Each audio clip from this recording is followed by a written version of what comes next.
So hello everyone, I'm Lucas Wanchan and I'll be talking about group chapter Literasi Politik and Diplomatic, Rhetoric Politik by group 16, which is me, Olga Wanchan. In this book chapter, there will be 7 sections that we'll be talking about. The first is political landscape. Political landscape refers to the structure and dynamics of political power in a region or society, involving governments, political parties, interest groups, and the general public. It represents how power is allocated, interaction, and prevailing political philosophies.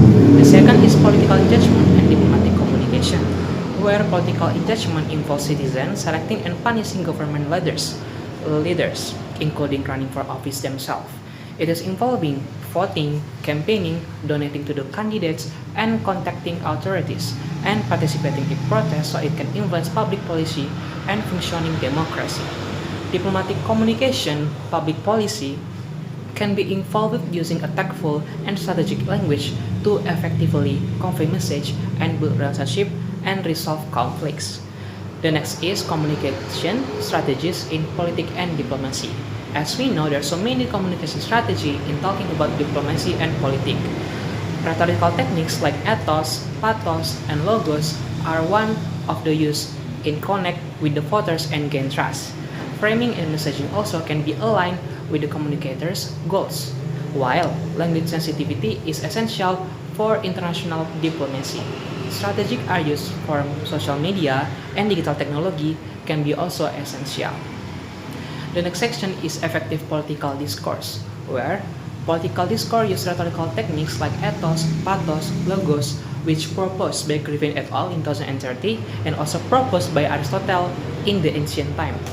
It can be used to shape public opinion, influence policy, and unify constituents. It can be used metaphors, anecdote, and repetition to simplify complex issues and reinforce key message. Media and digital platform help to amplify the message and engage constituents in real time. The next is the role of communication in politics and diplomacy. Politicians can be used public speaking, media relation, social media, and crisis communication to be engaged with the voters. Diplomat can be also use communication tools for negotiation. And the next section, the last, will be talk about language and power in political and diplomatic communication. Where in language and power political and diplomatic in communication, language can be significantly influences power dynamics in political and diplomatic communication, influencing perception, managing conflicts, and facilitating international relations. Diplomatic language use ambiguity and mitigation to maintain interest. Finally, diplomatic communication, where diplomatic communication can be also used and is a strategic interaction that can be used in international relations, utilizing linguistic features such as logos to maintain and balance power of interests. Strategies can be include ambiguity, mitigation, and persuasion. These strategies, such as emotional dynamics, can also play a crucial role in negotiation, shaping outcomes and beyond strategic interests. So I think that's all of my book chapter explanation, which is contains 7 sections. For your attention, I say thank you and so long. Hello everyone, my partner Olga Wanchan already gave you a simple explanation about rhetorical theory and political literacy. So me, Olvi Hombing, I will be present our research about strategic communication in politics, Griffin rhetoric theory on Bobi Nasution campaign. Our discussion is based on the application of Griffin rhetoric theory, specifically the strategy of the ethos, pathos, and logos in political speech. Okay, to begin with, I will let you understand the context first, okay? Political literacy is a crucial skill in democratic societies. It's like to understanding political processes and effectively engaging with them. So, our study focused on Bobi Nasution, the current mayor of Medan City and the candidate for North Sumatra governor.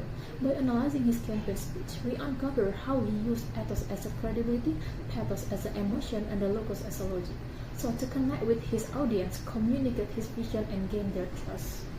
Okay, so here we already provide the main objective of this research. The first is to analyze how Bobi Nasution utilized rhetorical strategies on his campaign to create persuasive messages, and the second is to evaluate the effectiveness of his communication in engaging voters and conveying key political messages. So these two objectives highlight the importance of rhetorical literacy in politics. Okay, so next we are moving to the methodology.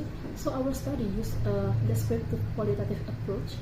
The primary data source was a video transcript of a speech by Bobi Nasution titled Bobi Nasution, Janji Prioritaskan Kesehatan dan Penanganan Hukum Jika Menang Pilgub Sumut. This speech about 8 minutes and 54 seconds, so we can access the video via YouTube from a channel official iNews. We are already analyzed about 572 words from the speech, coded down based on rhetorical proofs, ethos, pathos, and logos, and drew you insight about their use. So, as the result from the 572 words that we already analyzed, we can find the first logos or logical proof. We found about 37% of the speech, and the second is ethos, representing credibility, accounted for 42%, and the pathos, which is appeal to emotion, accounted for 21%. So this indicates a strong emphasis on ethos, showcasing Bobi Nasution's credibility and authority as a leader. His use of logical arguments further strengthens his vision, while emotional appeals connect with him, the audience, on a personal level. Okay, so as a conclusion, Bobi Nasution effectively utilized rhetorical to connect with his audience. By focusing on issues like healthcare and governance, he presented a credible and relevant vision to his leadership. So this analysis highlights the power of rhetoric in shaping political narrative, building trust, and influencing public opinion.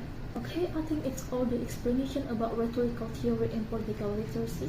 Thank you for your attention, and we hope this explanation gives you a new insight into a strategic role of rhetoric in political communication. If you have any questions or thoughts, feel free to share them in the comment section down below. Thank you.